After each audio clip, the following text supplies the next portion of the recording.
আসসালামু আলাইকুম ওয়া রাহমাতুল্লাহ ওয়া বারাকাতু। কেমন আছেন সবাই? আশা করি ভালো আছেন। আজকে দেখেন আমি কইরা পাকাইতাছি বাইরে। আজকে শুটকি পাকাইবো, এই জন্য আমি বাইরে পাকাইতেছি। এখানে তেল, পেঁয়াজ, কাঁচামরিচ, রসুন থেতা, আমি রসুন থেতা করে দিছি। সামান্য একটু ভেজে নিব হালকা। এই যে এখানে আমি আজকে পাকাইতেছি।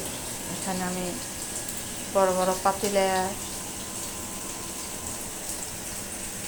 পাকাই, যখন বড় পাতিলে তখন আমি এখানে দই তালাবাটি।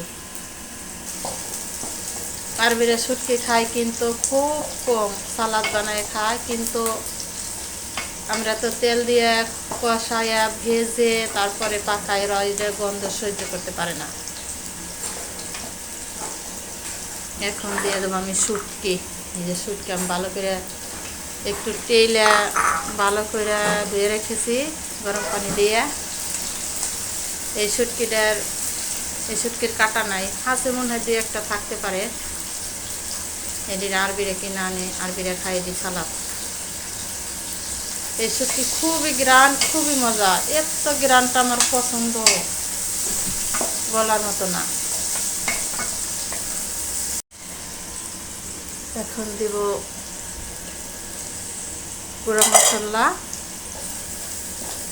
এখানে হলুদ, জিরা, ধনিয়া, লাল মরিচ,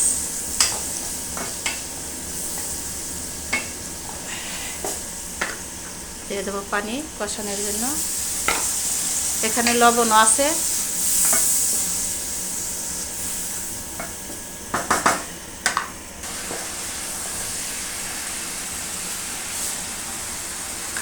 এখন দিয়ে দেবো আমি মূলা, আলু। আগে দেব আমি মূলা, আলু, তারপরে দেব সিম। একটু নেড়ে চেড়ে আলু মূলা সেদ্ধ হইতে একটু দেরি হয়, জন্য একটু কষিয়ে নিব শুটকির সাথে। কষিয়ে বাদেন দিব পানি সেদ্ধ হওয়ার জন্য। এখন দিয়ে দেব সিম, বেগুন, একদম বাড়তি সিম। এই জন্য আমি লাস্টে দিছি, ফেটে গেছে, ধোয়ার সময় ফেটে গেছে।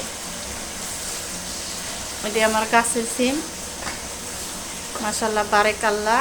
গাছের আল্লাহর রহমত, আল্লাহ সব কিছু করতে পারে। সিম দিল অনেক, খাইলাম, কিনা আইনা খাওয়া হলো না বাইরে থেকে, নিজের গাছের। এখন দিয়ে দেবো পানি। আমি একটু সুরা সুরা রাখবো, শুটকিতে একটু সুরা সুরা রাখলে মজা লাগে।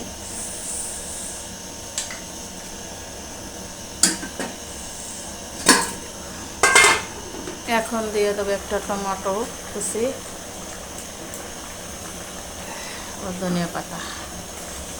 ধনিয়া পাতা এটি বাড়ির ধনিয়া পাতা, বাড়িব না, একদম ফ্রেশ।